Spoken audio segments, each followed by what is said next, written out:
आलू की स्नैक्स। अरे मम्मी कितनी देर हो गई, क्या कर रहे हो आप किचन में? अरे मुझे आज भूख लग रही है, अब कल तक मिलेगा क्या एप्पल खाने के लिए? मैंने कहा भी था कि मैं खुद काट लेता हूँ, लेकिन नहीं, ना आप किसी को करने देती हो ना खुद करके देती हो।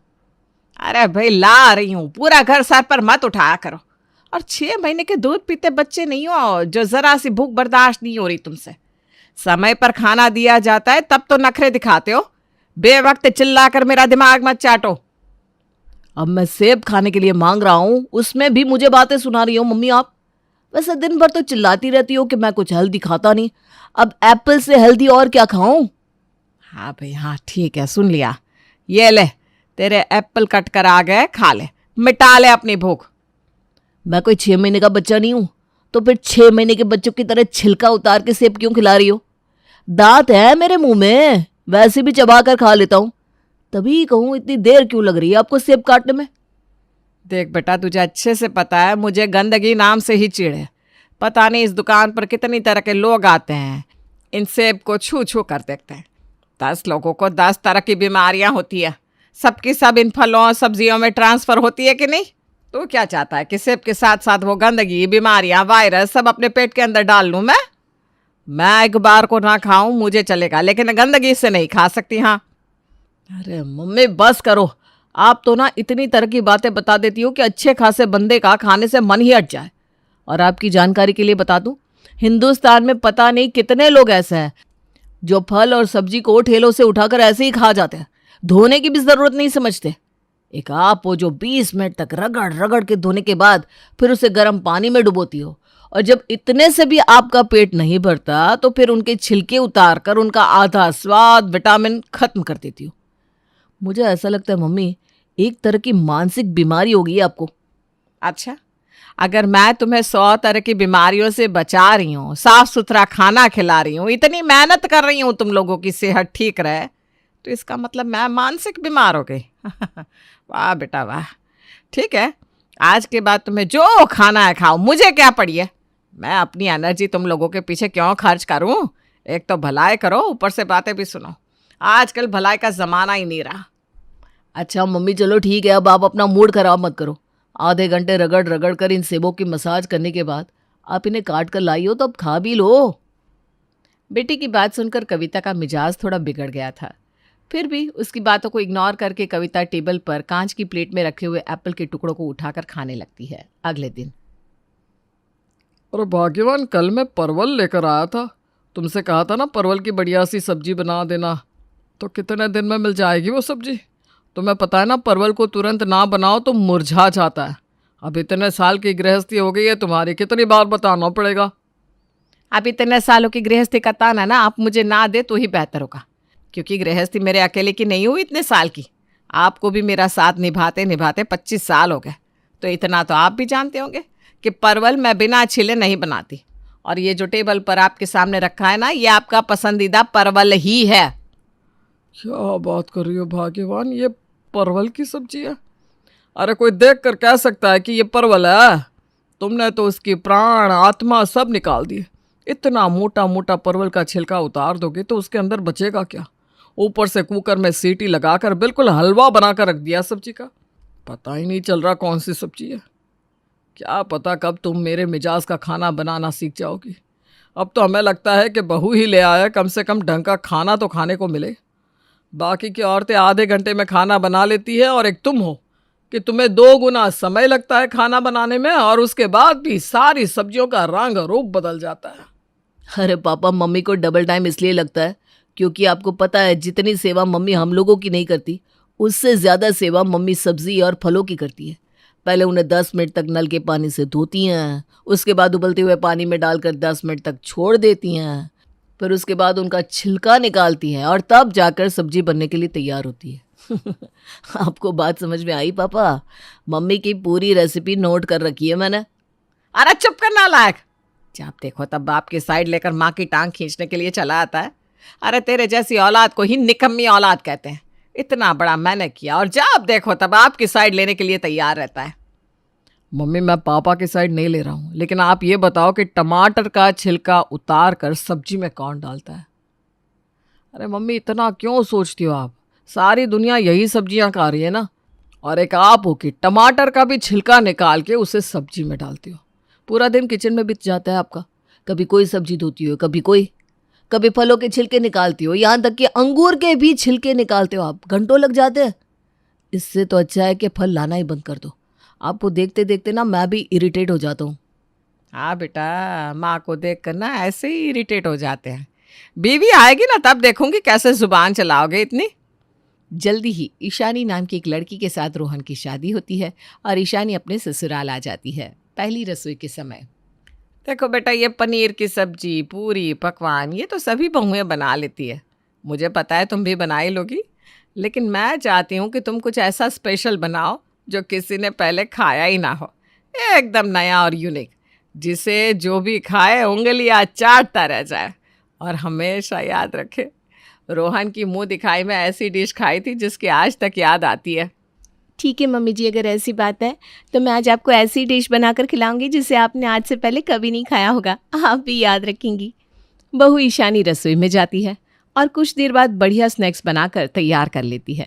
उसके साथ वो आलू दम की स्वादिष्ट सब्जी और आलू की कचौड़ियाँ भी बनाकर तैयार कर लेती है। बहू, रसोई से खुशबू तो बहुत अच्छी आ रही है। क्या बनाया है भाई तुमने? सीक्रेट रेसिपी है माँ जी, अपना सीक्रेट तो मैं आपको नहीं बताने वाली। इतना ज़रूर बना सकती हूँ कि ये स्नैक्स आलू के हैं। आप खाकर बताइए आपको पसंद आए कि नहीं। अरे भाभी, मुझे तो ऐसा लग रहा है कि बहू के पिताजी के आलू के खेत है। देख नहीं रही, सारी चीज़ आलू की बनाई है इसने। बुआ जी ऐसी बात नहीं है, जितनी भी चीज़ मैंने बनाई है ना वो सब मेरी बेस्ट रेसिपीज़ हैं। मैं तो बस ये चाहती थी कि आप लोगों को सब कुछ बेहतरीन खाने को मिले। अरे जीजी, क्यों बोलकर टांग खींच रही हो? खा कर देखो ना कैसा बनाया है बहू ने। मेहनत तो भाई बहुत करी है, कई घंटों से लगी थी रसोई में। ईशानी सभी को खाना सर्व करती है और उसके बाद बुआ जी, उसकी सास, ससुर और पति के अलावा ननद भी खुशी खुशी खाना खाने लगती है। वाह भाभी, बड़े ही क्रिस्पी टेस्टी स्नैक्स है, मज़ा आ गया। अरे बेटा, कैसे बनाए हमें भी बता। मान गए भाभी, स्वाद तो है बहू के हाथ में। फिर बहू किसकी है? और भाई सीक्रेट रेसिपी है मेरी बहू की, आज से नहीं देने वाली। हाँ, जब मन करे आप चलिए आना बहू के हाथ का स्वादिष्ट नाश्ता करने। भाभी, ये भी अपनी जगह ठीक ही है, इसी बहाने आपके यहाँ आने का मौका मिलता रहेगा। अरे बहू परेशान तो नहीं हो जाएगी ना इस बुढ़िया को खिलाकर? क्या बुआ जी, आप भी अपनों से कोई परेशान होता है क्या? भाई मानना पड़ेगा, बहू के हाथ में स्वाद तो है। यह उर्मिला जी कभी किसी के हाथ के खाने की तारीफ नहीं करती, सबके खाने में 36 कमियां निकालती है। और देखो तो कैसे बहू के हाथ का सब खाना उंगलियां चाट चाट कर खा रही है। अब तो मैं बहू के हाथ का खाना खिलाकर सबकी नज़रों में ऊपर चढ़ जाऊंगी। अगले ही रविवार को अपनी सारी सहेलियों को घर पर बुलाती हूँ और बहू के हाथ के स्पेशल स्नैक्स खिलाती हूँ। मेरी सहेलियों को भी तो पता चले कितनी गुणी बहू आई है मेरे घर। अब तो कविता कभी अपने रिश्तेदारों को, तो कभी सहेलियों को, कभी चाचा, कभी मामा, कभी बुआ, कोई ना कोई घर में आता ही रहता। और बहू ईशानी सबको अपने स्पेशल कुरकुरे आलू के स्नैक्स बनाकर खिलाती रहती। कुछ दिन बाद, ईशानी बेटा, तो ऐसा कर आज ना वही आलू वाले स्नैक्स बना ले। मेरी कुछ सहेलियाँ आज घर पर चाय नाश्ते के लिए आने वाली है। और सुन, थोड़ा ना ज़्यादा ही बनाना। अब क्या बताऊँ, तेरे हाथ में इतना स्वाद है कि मन करता है बस खाते जाओ खाते जाओ। लेकिन मम्मी जी, अच्छा चलिए ठीक है, बना दूंगी। ईशानी रसोई में जाती है और जाकर जल्दी जल्दी आलू छिलने लगती है। एक नई मुसीबत खड़ी हो गई है। मम्मी जी को मेरे हाथ के आलू के स्नैक्स इतने पसंद आ गए कि हर दूसरे दिन किसी न किसी को पकड़ कर ले आती हैं और मुझे आलू के स्नैक्स बनाने का फरमान जारी कर देती हैं। लेकिन मम्मी जी को कौन समझाए कि स्नैक्स आलू से नहीं, आलू के छिलकों से बनते हैं। अब रोज़ रोज़ इतने सारे आलू के छिलके में लाऊं तो लाऊं कहाँ से? मुझे तो मम्मी जी बड़े धर्म संकट में फंसा दिया आपने। अब सीक्रेट रेसिपी है इसलिए किसी को कुछ बता भी नहीं सकती और ना ही माँ जी की कही हुई बात को टाल सकती हूँ। पिछले 1 हफ्ते में 5 किलो आलू छिलकर उनकी छिलकों से स्नैक्स बना चुकी हूँ। रोहन भी कई बार कह चुके हैं, तीनों टाइम खाने में ये आलू ही क्यों बनाती हो। अब मैं सबको क्या बताऊँ कि इतने ढेर सारे आलू छिलने के बाद कूड़े में भी तो नहीं फेंक सकती ना। इसीलिए मजबूरी में इनको इस्तेमाल करने के लिए तीनों टाइम कुछ न कुछ ऐसा बनाती हूँ कि ये छिले हुए आलू इस्तेमाल हो जाए। लेकिन फिर भी आधे आलू तो मुझे फेंकने ही पड़ रहे हैं। ठीक है, आज तो मैं माँ जी की सहेलियों के लिए स्नैक्स बना देती हूँ, लेकिन अब मैं माँ जी को साफ साफ बोल दूँगी, रोज़ रोज़ आलू के स्नैक्स बना पाना संभव नहीं है। अरे इस तरह तो रसोई का बजट ही हिल जाएगा, ऊपर से खाने की बर्बादी हो रही है, सो अलग। सास की सहेलियों के जाने के बाद, देखिए माँ जी, अब ये ना आपका आलू के स्नैक्स खाने का ऑर्डर कुछ ज़्यादा ही हो रहा है। हर दूसरे दिन आप किसी को पकड़ लाती हैं और फिर आलू के स्नैक्स करने लगती हैं। अब ये रोज़ रोज़ आलू के स्नैक्स बना पाना पॉसिबल नहीं है, आप समझती क्यों नहीं है? देखो तो, एक तो मैं इनकी तारीफ कर रही हूँ, ऊपर से महारानी मुझे ही बातें सुना रही है। अरे दूर दूर तक रिश्तेदारी में ऐसा कोई नहीं है जिसके सामने मैंने तेरी तारीफ ना की हो। तुझे तो मेरा शुक्रगुजार होना चाहिए कि तुझे इतनी अच्छी सास मिली है जो तेरे हाथ के खाने की सिर्फ तारीफ ही नहीं करती, बल्कि अपने जानने वालों को भी खाना खिलाने के लिए घर लेकर आती है। दूर दूर तक लोग जानने लगे हैं तुझे और तेरे आलू के स्नैक्स को। माँ जी आप समझ नहीं रही हो, मैंने कहा ना अगली बार अपनी सहेलियों को घर पर लेकर मत आइएगा, वरना मैं तो आलू की स्नैक्स बनाने वाली नहीं हूँ। फिर मत कहिएगा कि आपकी बेइज्जती होगी आपकी सहेलियों के सामने।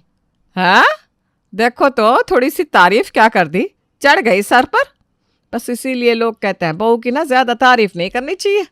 जब नई नई शादी होकर आई थी तो बड़ी संस्कारी बनने का नाटक कर रही थी, और अब कोई मेहमान घर पर आ जाए तो तुरंत मुंह टेढ़ा करने लगती है। सास कविता ने बहू को तो कह दिया कि अब वो अपनी किसी भी सहेली को घर पर नहीं बुलाएगी, लेकिन तब भी उसका फोन बजने लगता है और उसका किया हुआ वादा रेत के पहाड़ की तरह ढह जाता है। कविता, मुझे किट्टी वाली सरिता बहन जी ने बताया कि तेरी बहू बड़ी मास्टर शेफ है। अरे नहीं नहीं, ऐसी कोई बात नहीं है। अब झूठ मत बोल। अरे भाई, वो क्या नाम बताया था उसने? हाँ, आलू के स्नैक्स कह रही थी। ओए होए होए, क्या स्नैक्स बनाती है तेरी ईशानी कि उंगलियां चाटते रह जाओ। देखो अब ना कोई बहानेबाजी नहीं चलने वाली, मैं तो भाई आ रही हूँ कल, मुझे तो बस तेरी बहू के हाथ के आलू स्नैक्स खाने हैं, हो गई बात ख़त्म। फ़ोन रखने के बाद, अरे ईशानी बेटा, वो मैं क्या कह रही थी कि आलू ख़त्म हो रहा है ना, मैं बाज़ार से जाकर ला देती हूँ। हाँ मम्मी जी मुझे ऐसा क्यों लग रहा है कि आपने फिर से किसी को घर पर इनवाइट कर लिया है, इसीलिए आपके मुंह से फूल झड़ रहे हैं। देख बहू, तेरे सास की इज्जत का सवाल है, तू मानेगी ना मेरी बात? माँ जी, मजदूर भी रुपया लेकर मजदूरी करता है और आप मुझसे मुफ्त की गधा मजदूरी करा रही हैं। आपको पता भी है कितनी मेहनत से बनाती हूँ मैं ये सब। अच्छा ठीक है, मैं तुझे पूरे 1000 रुपये दूंगी, अब बोल। अच्छा ठीक है, अब आप इतना कह रही हैं तो बना देती हूँ। बाकी सब तो ठीक है, लेकिन माँ जी ने कहा उनकी 7-8 सहेलियाँ आएंगी, अब इतने आलू कैसे छीलूं? एक काम करती हूँ, मम्मी जी की सहेलियों को ही मैसेज डाल देती हूँ कि आते हुए पिछले 2 दिन के छिलके साथ लेती आए। ईशानी बारी बारी से सासू माँ की सारी सहेलियों को मैसेज कर देती है स्नैक्स पार्टी के दिन। अरे कविता, तूने कहा कि 2 दिन के आलू के छिलके जमा करके तेरे घर लेती हूँ, क्या बात है, खाद बना रही है क्या इन छिलकों का? क्या कहा तुमने? मैं और तुमसे आलू के छिलके मंगवाऊंगी? अरे मुझे तो वैसे ही हर चीज़ को छिलकर खाने का फोबिया है। मेरे तो खुद के घर में इतने छिलके निकल आते हैं, तुमसे छिलके क्यों मंगवाने लगी मैं? और वैसे भी मैं कोई खाद वाद नहीं बना रही। किसने कहा तुमसे? अरे भाई, तूने ही तो मैसेज किया था, भूल गई क्या? अब मम्मी जी आप छोड़िए ना, वो मैंने आंटी जी को मैसेज करके आलू के छिलके लाने को कहा था। लाइए आप मुझे दे दीजिए, मुझे ना इनकी खाद बनानी है। आप लोग बैठिए, मैं चाय नाश्ते का इंतज़ाम करती हूँ। कविता की सहेलियों से छिलके लेने के बाद ईशा ने जल्दी जल्दी स्नैक्स बनाना शुरू करती है। वाह बेटा वाह, मज़ा ही आ गया। देखो तुम बिल्कुल चिंता मत करो, मैं खुद हर हफ्ते आकर तुम्हें आलू के छिलके देकर जाऊंगी। तुम बस ऐसे ही स्वादिष्ट स्नैक्स बनाकर खिला दिया करना, हिसाब बराबर।